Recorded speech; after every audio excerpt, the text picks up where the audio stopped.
Thank you for listening to ClassicalU's podcast, for following us with our courses, training teachers, parents, school leaders on ClassicalU.com. On the podcast, we interview guests that are recording with us, leaders and authors that we're in conversation with related to how to run a great classroom, how to deliver the liberal arts, great books, classical languages to your students.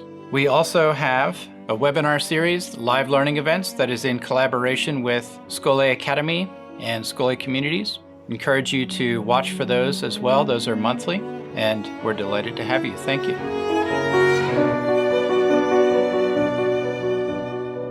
Very excited to have Rebecca Richard on the ClassicalU podcast. You have bravely crossed a boundary line with ClassicalU in becoming a first full-time employee, serving ClassicalU exclusively. We have a lot of wonderful subcontractors who support us, as you and I know, and you've been in that role for some time, but we're very excited to have you serving our teams, our school accounts, and you're the team accounts manager, and also our product production manager. And so I wanted to have customers have a chance to just hear you conversationally, and I think I know the answer to most of the questions I'll be asking, but I might learn a thing or two as well, which would be great fun. So thanks so much for joining us. And you have worked outside of ClassicalU as well, serving Scholé Communities for a while with Classical Academic Press, and also laying out the imprint that ClassicalU does, the books, ClassicalU books. You've produced 3 books with us, doing all of the layout and design for those books. So quite a few different hats that you've worn over the years just with Classical Academic Press.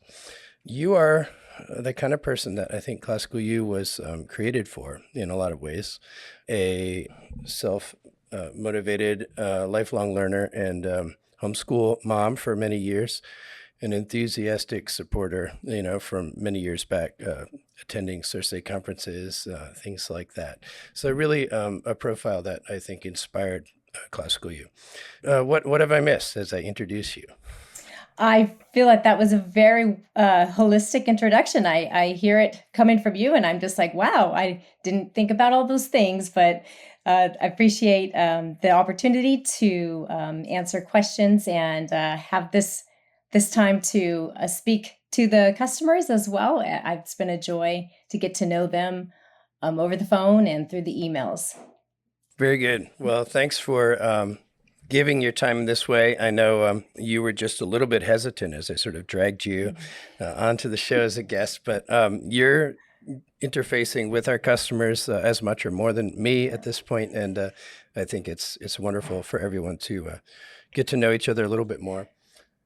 Holistically. I think you just used that same word. So my first question is a little bit cheeky. Did you read as a kid? When and where did you pick up your love of reading? I have to admit that I was quite a late bloomer in many respects growing up, and reading was one of them. It wasn't that it wasn't available or practiced in the home. My brother and my sister were avid readers. I do remember my mother reading to all of us in bed, the Little House on the Prairie series. But as the youngest sibling of 2 older siblings, I kind of got my way. So I found myself curled up on Saturday mornings watching cartoons while my brother and my sister, they slaved away at, the greater works. But so the precedent was set. It was definitely there. And there were times, there were books I do remember reading, for school. And if I had to answer that question, my reading habits, they definitely developed on account of my, adult needs and interests. But as a child, I wish I could say that I fell in love with reading, but that definitely came later. You have the memory of being read aloud to with the Laura Ingalls Wilder series. Yes, yes, I do. And I remember that vividly because it would inform a lot of my play. whether it was with Barbies or if it was just, out in the wild, at Girl Scout camps, those things. That's what came back to my memory. Yeah, that's beautiful. So, the responsibilities of homeschooling, I suppose, would be one of the adult needs that you're referring to. What began to connect with you, as far as books and reading, as for your own sake, as you were kind of dragged into it a bit by a sense of responsibility? Yes. In fact, it was that very sense of responsibility when I was 18 and I was, away from home and starting out in college. That's when I realized, Rebecca, you really should pick up a book. You should really pick up a book of your own choosing now that you're an adult. And so that first book, it was a novel. It was Snow Falling on Cedars. I remember being at the Navy Exchange with my sister and coming up the escalator, and there was a book display. And I thought, why don't I just, take a look at these books, and enjoyed it. I was in college at the time, so most of my reading was absorbed by required reading in school. But there were, because I went to school for liberal studies, so I had intended to become an elementary school teacher. My courses in children's literature were very fascinating for me. I enjoyed, now it was, it was more literary analysis and picking apart the content and the author's intentions. But nevertheless, that planted a seed in enjoying, what I didn't know was visibly there, as a first pass through. And then during college, as I was dating my husband and then we became engaged, our engagement in the first year of marriage, we were very blessed to be part of a discipleship group. And we were studying together. And in fact, it was a course that was designed around apologetics and evangelism and discipleship. So a lot of that reading that we were doing together, and it was during those early years of marriage. And so, our discipler loved C.S. Lewis. And so I thought I saw C.S. Lewis coming around the corner. Oh, he always does. Yeah. Yeah. So I can think back over my development of reading. I would say it certainly was in line with where life took me. And at that time, we were studying deeply, and the Gospels were coming alive in ways that I, hadn't understood, even having been raised in the church all my life. Yeah, so we were reading C.S. Lewis, Mere Christianity. We read The Great Divorce, and I actually had a college professor notice it in my stack of books and want to talk about it, in between classes. Screw Tape Letters, that was another impactful read. And then we entered parenthood, and ultimate adulthood. Yes. But it raised a lot of my reading kind of shifted towards like, okay, what do I gotta know? I need to find answers to my struggles. I need to prepare, that sense of urgency to prepare. And then especially by way of, what my children's education was going to look like. So my reading kind of turned very practical. I kind of didn't have a lot of fiction or poetry and mixed in, if you exclude the Bible and the genres in the Bible, until I joined a church that the women had a book club, and they intentionally included, like, they would rotate through all different genres. We'd study, we'd read theology books, we would read historical fiction, and, there was an intentional, purposeful mix. So they would rotate by genres. Yes. And very intentionally go through that sequence. Right. A sequence I wasn't probably going to put myself Pick up through. on your own. What are a few titles that have stood out then as you have read a little bit more broadly as an adult now? What have been some that have had a special impact or stand out. Yeah. And books that some will still come back to. Mm-hmm. I would say R.C. Sproul's The Holiness of God is up there. Mentioned C.S. Lewis before, with Mere Christianity. I remember when I read that, it was like the most challenging thing I read, and not because of, what he was proposing and describing, but even just like verbiage, so that was good. That was good to have to wrestle with something and really have to reread something until, I had some kind of idea about it. I really enjoyed when I was teaching within a homeschool organized co-op. I was teaching the junior high, is like 7th grade level, and our book list, I read everything from that, and really found myself enjoying even The Secret Garden. That's one that I have really, it was such a blessing because for one thing, I was struck by the names of the flowers and the plants, and I thought, because I don't have a natural green thumb. And I said, if I ever do, I'm going to go back to the book and plant everything that was named in the book and cultivate my garden like that as a start. But I was really even struck by the Dickens' mother's character because, she was so gracious and, with all the responsibility that she had with a large family and, humble means, I thought, wow, that's really someone to really aspire to. And I complain about my little problems. So she became a kind of literary inspiration or mentor. Sure enough. You. Yeah. And I'd say that is true of Hannah Coulter by Wendell Berry. Mm-hmm. Well, first of all, Wendell Berry's understanding of the female imagination is just was fascinating how well he took us through her full life.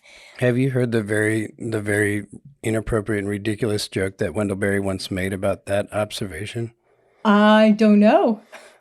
I think it was at when he was receiving the Circe Institute's Padea Prize. Mm-hmm. I'm quite sure. I've heard this story from Christopher Perrin so many times.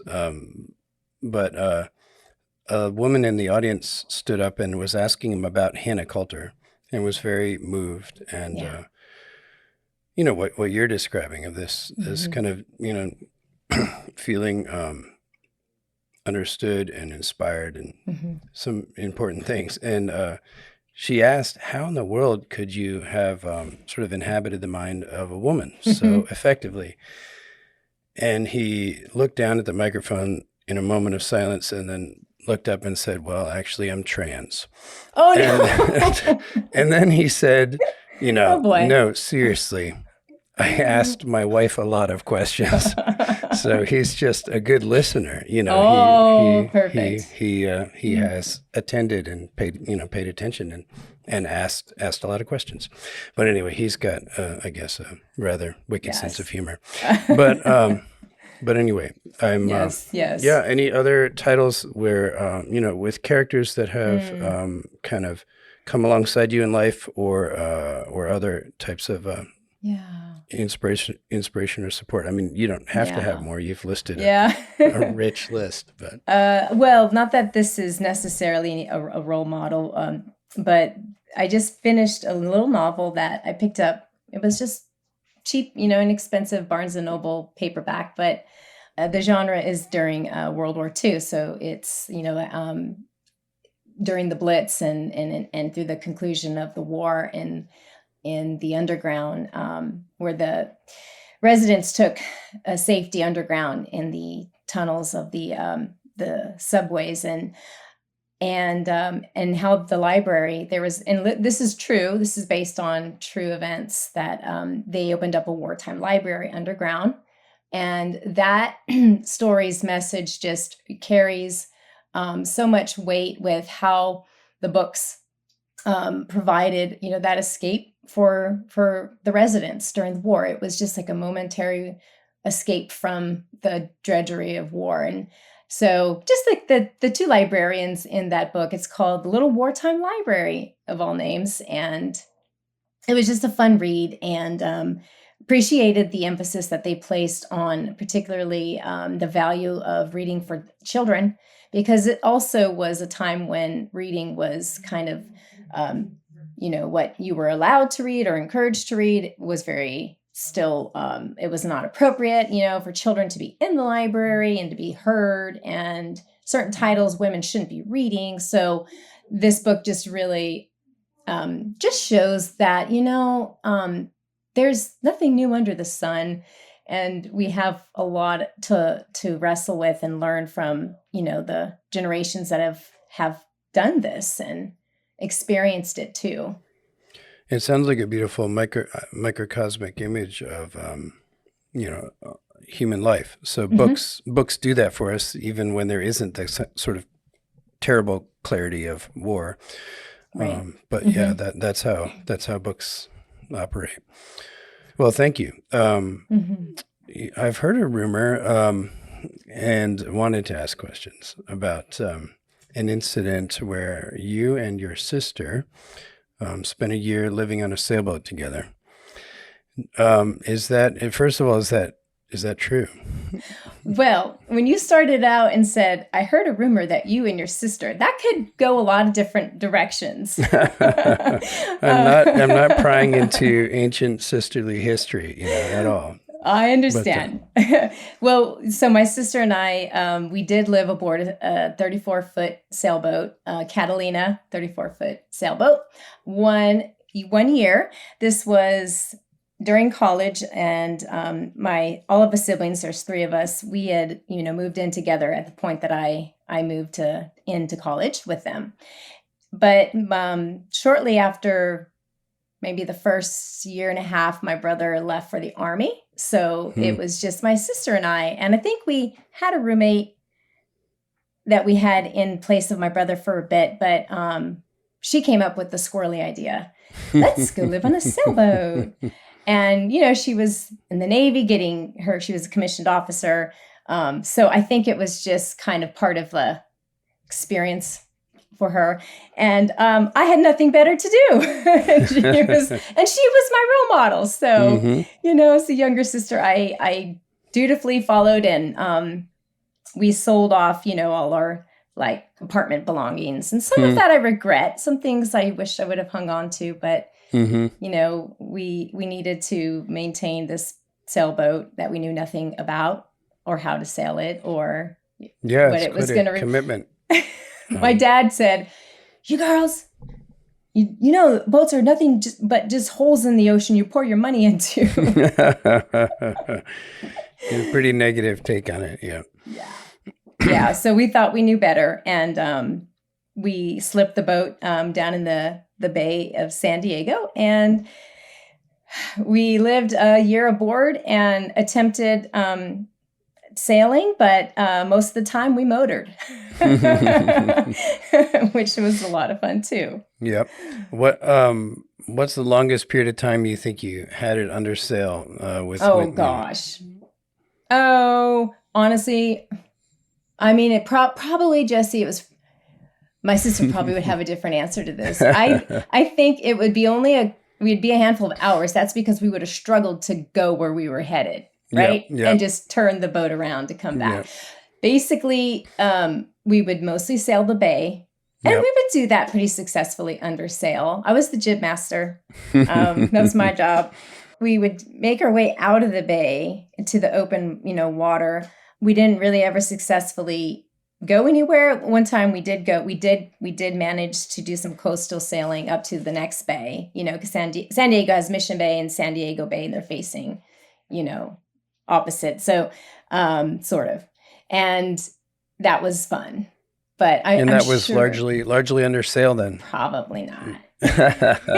You feel like you're selling your sister short, the commanding officer of the Morning Star. Might claim greater achievements. Oh.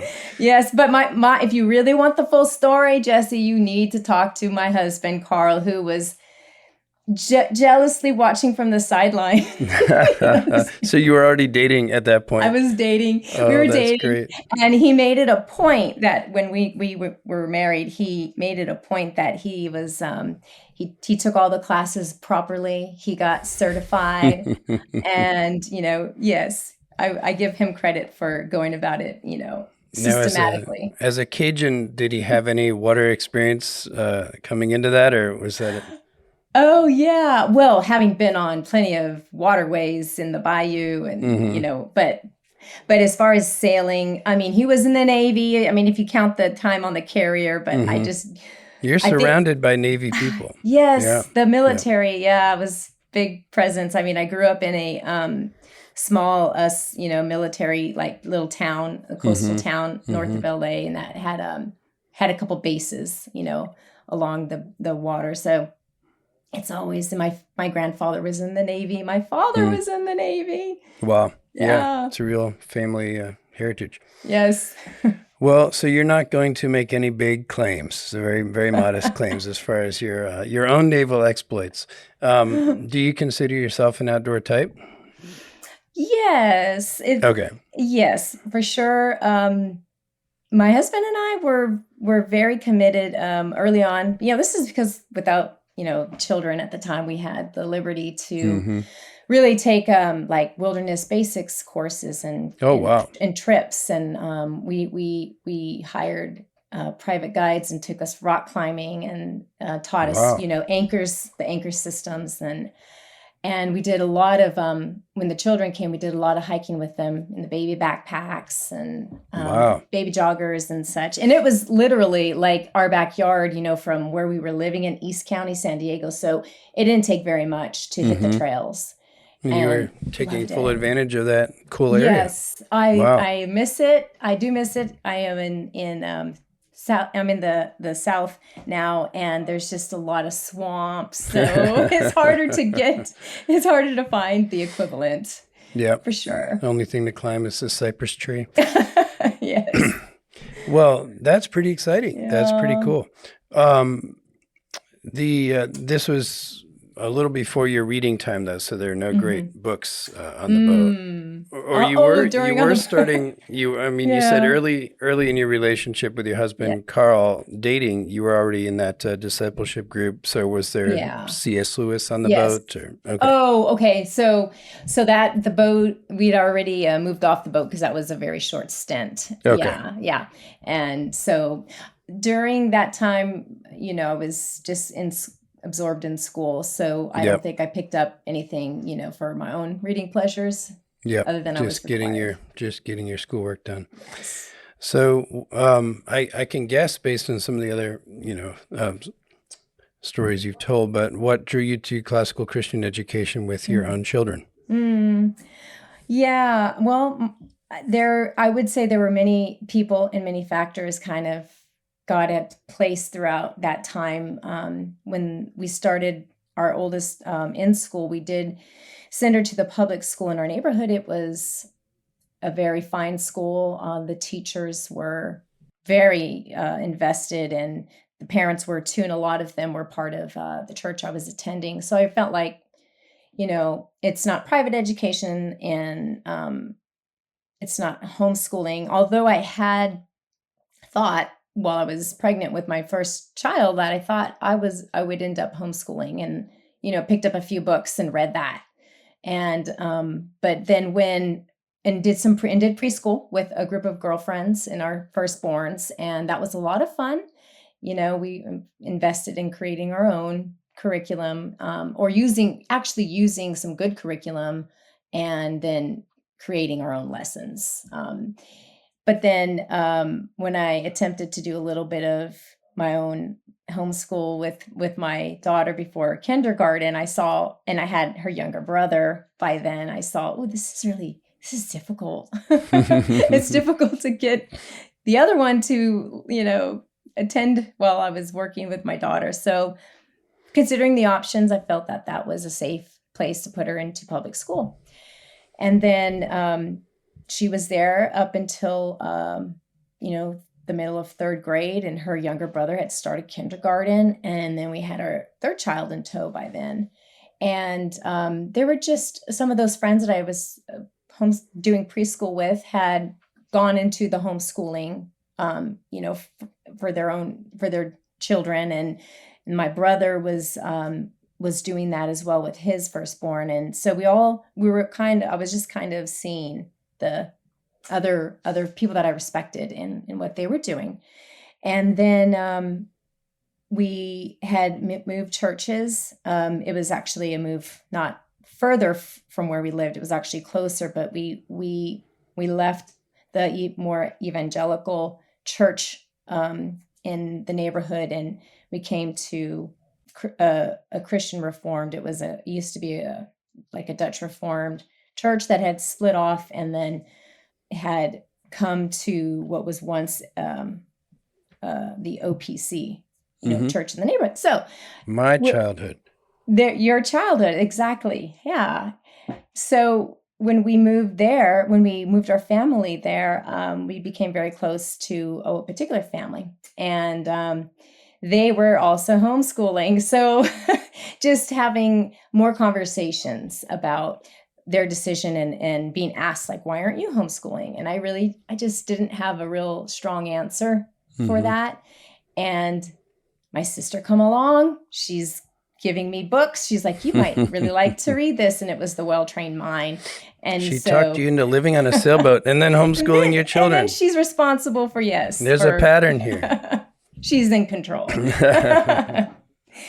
And that was formative for me. That read through the book of The Well-Trained Mind really set up some me to see some patterns that I thought, oh my goodness, yes, I want this for my family. And so after talking, it over with my husband, Carl, and he was definitely supportive. I also would say it was at the same time when we came to the Reformed Church that we were being introduced to really catechesis, and there was that harmony I felt between what I was learning about classical education and this tradition of, Christianity that from the liturgical framework that I just never experienced. And that led to, I felt just a lot of harmony there. And so I joined Classical Conversations with some of the families at my church, and then, just started learning and growing and understanding what that liberal arts tradition is. Wonderful. So Susan Weisbauer's book, The Well-Trained Mind, was one key early kind of introduction that really connected a lot of things together for you and made sense. Yep. Opened the door. You were then involved in a co-op after Classical Conversations that was with scholé communities and hence the connection to CAP. Yes, it is. Your children are in is it a Catholic an independent school now? They are. It's the classical Catholic academy in our town, and so our daughter, she was our guinea pig, and we pulled her from the middle of third grade, and she never went back, and then she graduated, and then with two feisty brothers underneath her. Yes, they needed a bit more in terms, I felt, of their ability to follow and lead, from other teachers, and particularly from men. That was, I felt, a really big benefit of what they needed, and being able to follow those leads and commands, from being part of a more of a context than just at home. Yep. So between your three children and all the years, you've made most all of the different educational decisions at one point or another. Yep. If I had to say anything, it would be that the blessing has been that it's been this customizable, or their education. You want as much consistency. When you're teaching your children, you don't want to just be flip-flopping about. You do want there to be some plan and structure. And thankfully, I did find that between, continuing informing them in their formation, although it looked different between the different, like whatever institutions or organizations, but what they were studying and from whom they were learning, that I felt that didn't change. Just their locations have changed, and it's been a huge blessing to be able to understand the variety of ideas and methodologies about classical education that are out there, because I think I've probably sampled or encountered from all of it. And it's been especially a pleasure to now be part of an institution and to appreciate the type of concerns and weight that they carry, as opposed to, what you carry when you're part of, you're going it alone, or you're part of a homeschool community. And there's definitely overlap there, but there's concerns that I've grown for having to learn parenting that. is a daunting task, and I think we take on a lot of burdens as young parents, and a big part of that is these kinds of decisions that homeschoolers have to make, and they all feel very important, and they are, at one level certainly, but perspective and time is a help.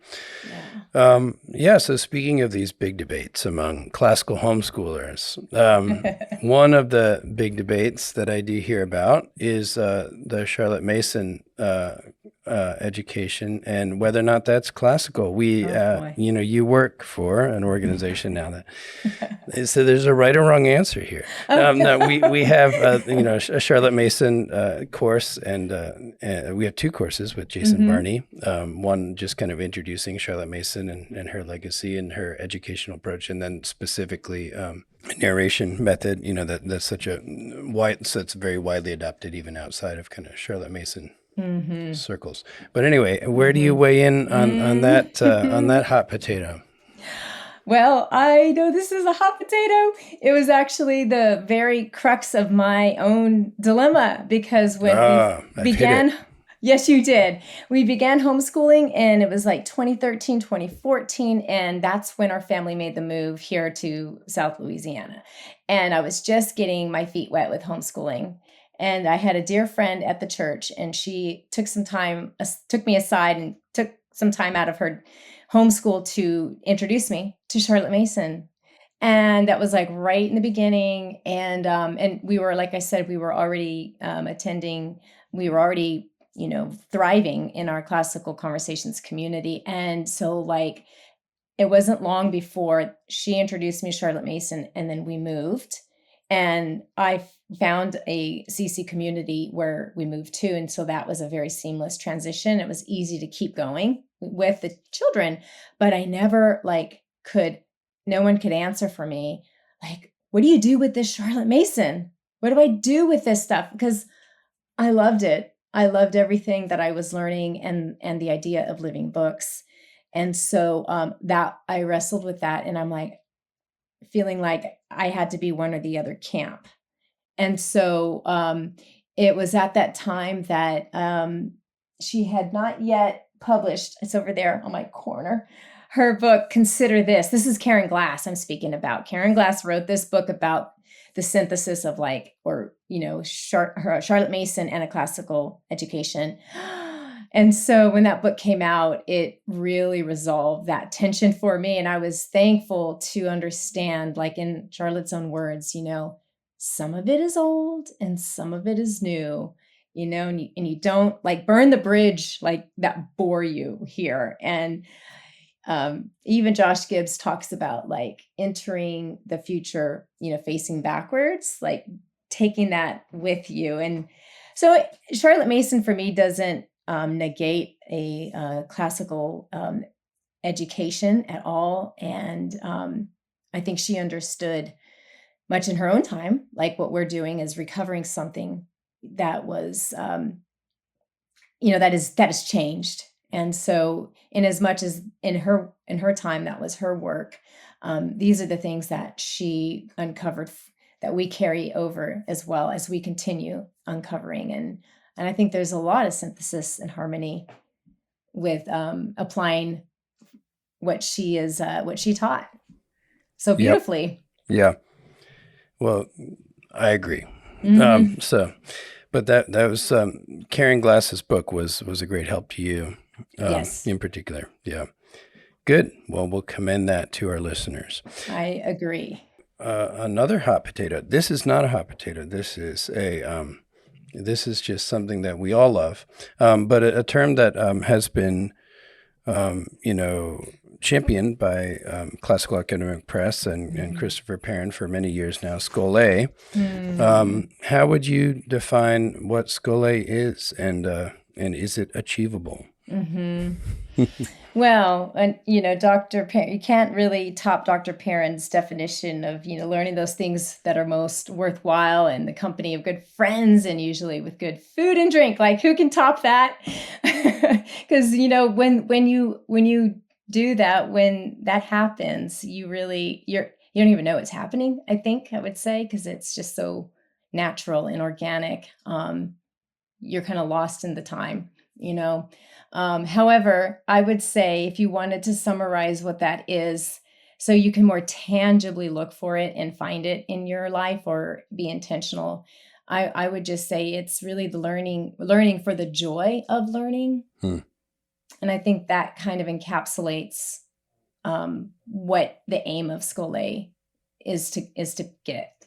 And it allows you, or it frees you from having to and be frantic about, did I cover everything? And was that enough? I mean, we will always, as educators and parents, feel like we never did it right or did enough.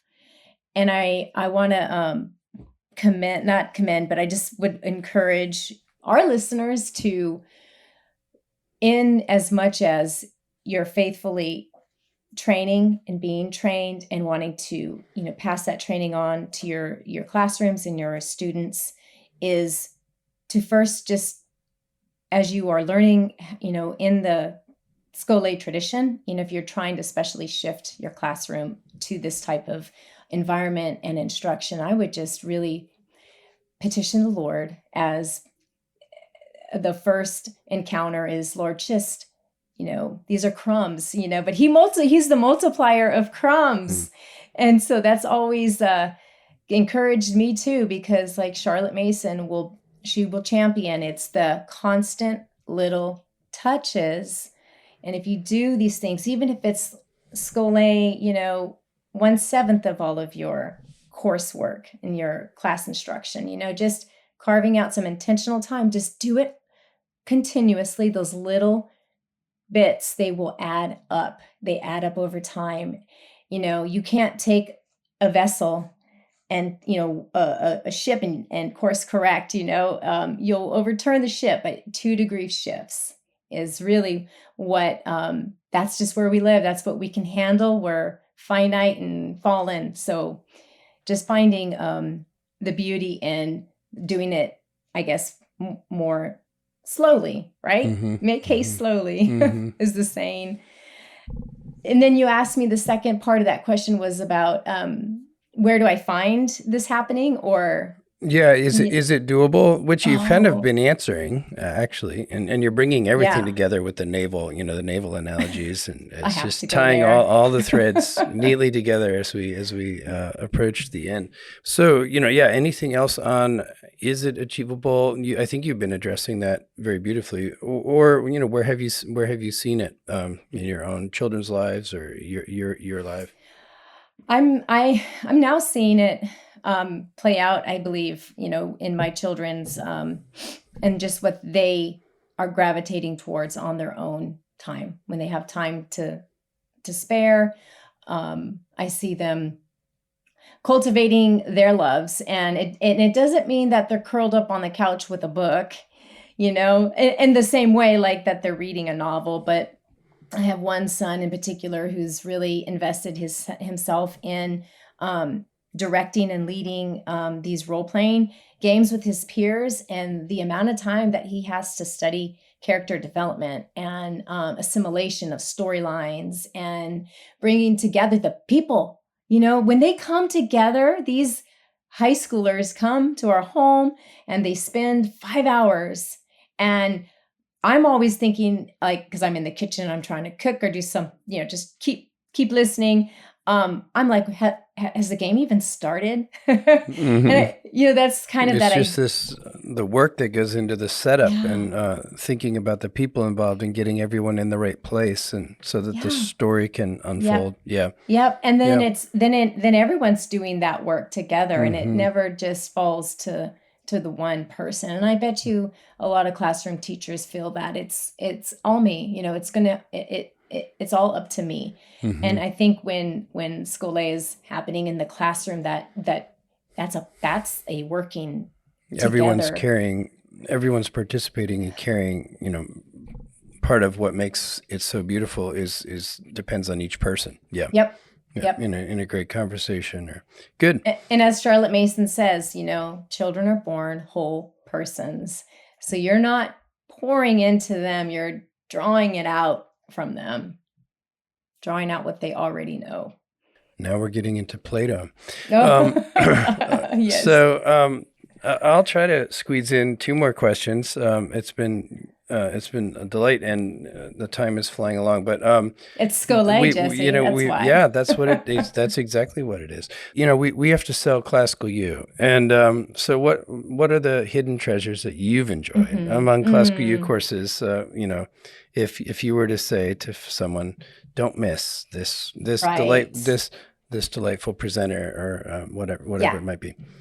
Yeah, it probably, I love these courses probably because they fall in line with my loves, but I'm really drawn to the courses that have like very high human interest element there. I enjoyed with Chris Hall on the Common Arts. I thought that was, first of all, it's a really unique way that the course is put together with these vignettes. But what I noticed too is when Chris is giving his lecture and he's just talking to you, almost every sentence he ends with a smile.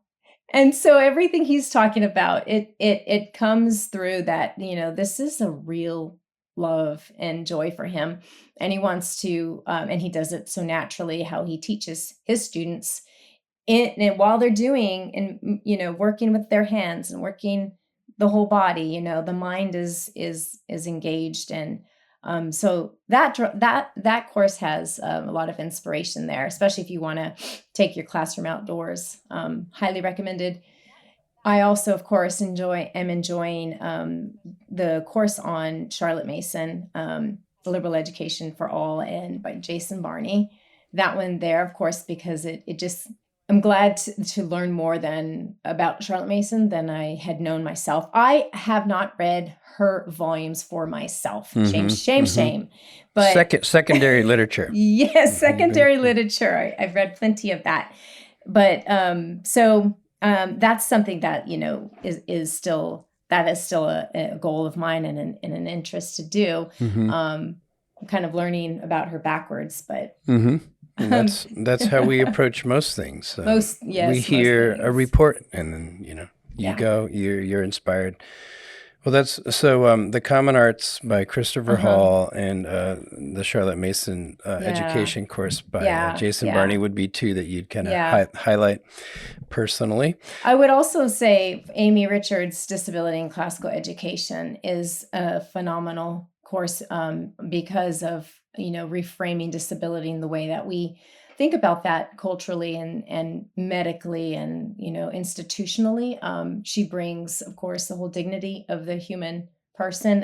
I think there you go. There's a lot of Charlotte Mason understanding invested in the dignity of the human soul, which of course we get through the Christian understanding of being made in the image of God. So yeah, there's some really good, the catalog has some really good complementary courses. They're not just, they stand alone, but there's a lot of you'll find a lot of synthesis in one course with another. That's the great conversation happening. It is. It is. Scholé and the great conversation. Yes. Yep. You're just biased because you enjoyed laying out Amy Richards' book. Well, that was fun too. Yes. Well, her course is profound, as you were just outlining. So good. Well, 3 recommendations. So a very dangerous last question. Mm-hmm. If you could pick one personal hero that ClassicalU would try to recruit as a course presenter, who would you try to lobby for? Dead or alive? That's the first question. We are not doing seances. Oh, no. We shall not go there. Clark and our video production team might have some concerns. But I would love to record a course with C.S. Lewis or, right. The Apostle Paul. Right. So it's none of the obvious is what you're saying. No, they've got to be living. All right. Okay. Do I have to, can I give more than one? How much time oh my goodness. Yes. 2 minutes. Okay. 2. You've got too many heroes. Yeah. Well, that's a good thing. Actually, it is a good thing. Charlotte Mason said, children need someone, to love. You need a hero. Yep. Let's say I'm going to go with one that I think would resonate for a lot of us in the renewal. I would love to see us land a presentation with Dr. Kevin Roberts, which he is the president of the American Heritage Foundation. And, he's an amazing historian, loves, of course, American history. He's actually the founding headmaster of the school where my sons are attending. So there's that connection. And they also just did a big report on classical education across the United States, right? His the Heritage Foundation. And that would be fun to platform off of that and kind of say, just what does this all mean? And what does this renewal, what is how the renewal in America, where is it headed? Where has it been? Maybe clearing up some of the understandings or that would be interesting to me. I think a lot of educators as well.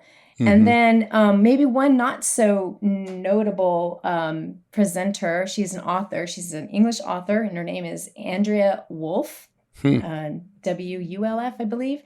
And I was just thinking about this. Her book is called Our Founding Gardeners.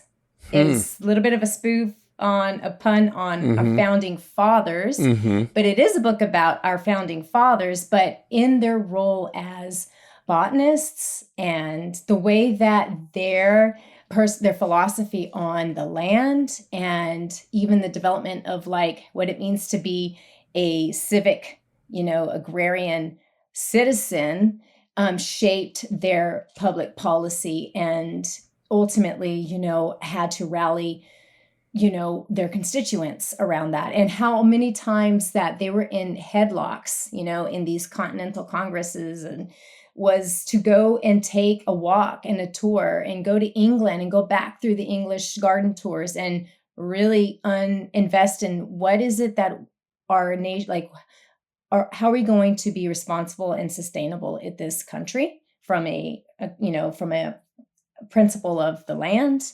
And, even as far as, are we going to be a merchant society, a banking society, or we're going to be farmers, and bringing the tradition along with them and informing. Wow. Yeah, it's fantastic. I might have to make you the manager of recruitment as well. So is it legal to make someone a manager of 3 things at the same time? That's fantastic. Yeah. No, you said English as in English literature, or is she author? Yeah, she's English. British. Sorry, but she's writing about the American founders. She is, and I'll tell you, her book. It's so beautiful. It is the book that I actually felt that I learned the most American history from. Well, how long ago did you read it? Probably 2 years ago is when I put it down.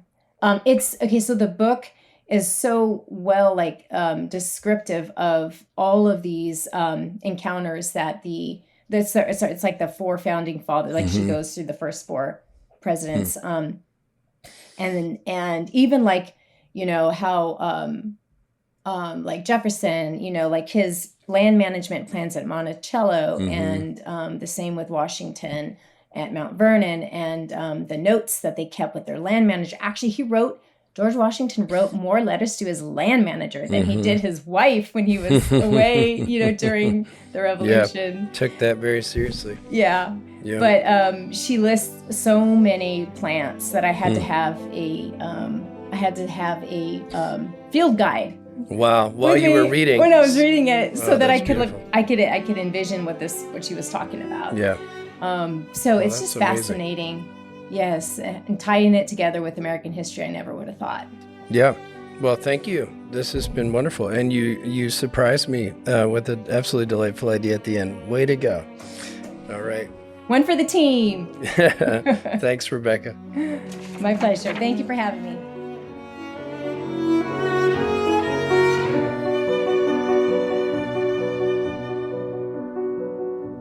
You've been listening to Classical U's podcast.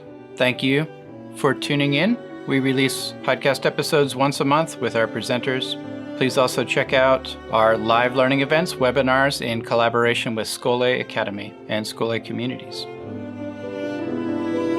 Classical U podcast show listeners, you can purchase any Classical Academic Press item outside of our digital items, any physical product on Classical Academic Press, as well as any subscription with ClassicalU.com. Just enter at the point of purchase, CU Podcast, all one word, CU Podcast, to receive 10% off Classical Academic Press and ClassicalU.com items.